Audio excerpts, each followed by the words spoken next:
महापालिकेच्या आस्थापनेवर आधीच 2 अतिरिक्त आयुक्त पदांना मंजुरी असताना आता आणखीन एक नवीन पद निर्माण करण्यास प्रशासकीय सभेनं मान्यता दिली आहे। या निर्णयामुळे ठाणे महापालिकेच्या प्रशासनात एकूण 3 अतिरिक्त आयुक्त कार्यरत राहणार आहेत।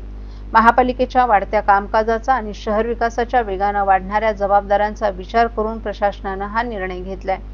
ठाणे महापालिकेच्या आस्थापनेवर आधीच 2 अतिरिक्त आयुक्त पदांना मंजुरी देण्यात आली आहे। यापैकी एका पदावर अतिरिक्त आयुक्त संदीप माळवी आणि दुसऱ्या पदावर अतिरिक्त आयुक्त प्रशांत रोडे हे कार्यरत आहेत। संदीप माळवी यांची अतिरिक्त आयुक्त पदावर पदोन्नतीने निवड करण्यात आली आहे, तर रोडे हे शासनाकडून प्रतिनियुक्तीवर आले आहेत।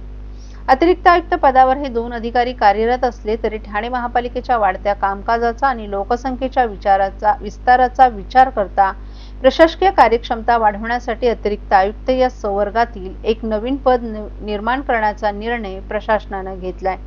या संबंधीच्या प्रस्तावास नुकत्याच झालेल्या प्रशासकीय सभेत मान्यता देण्यात आली आहे। ठाणे महापालिकेचं वाढतं कामकाज, महापालिका क्षेत्रातील वाढणारी लोकसंख्या, नवीन प्रकल्प आणि महापालिकेच्या सर्वसाधारण सुविधा पुरवण्याबाबतचे दायित्व याचा विचार करून तसंच महापालिकेकडून राबवल्या जाणाऱ्या अनेक महत्त्वाच्या योजनांची अंमलबजावणी आणि नियंत्रण यासाठी अतिरिक्त आयुक्त या संवर्गाचं एक पद नव्याने निर्माण होणं आवश्यक आहे। त्यासाठीही या पदाची निर्मिती करण्यात येत असल्याचं पालिकेनं प्रशासनानं प्रस्तावात म्हटलं आहे।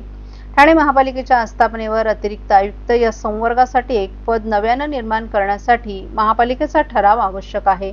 त्यामुळे या प्रस्तावास प्रशासकीय सभेने नुकतीच मान्यता दिली आहे। या निर्णयामुळे ठाणे महापालिकेच्या प्रशासकीय कार्यक्षमतेत वाढ होऊन शहर विकासाच्या कामांना गती मिळण्याची अपेक्षा व्यक्त केली जात आहे।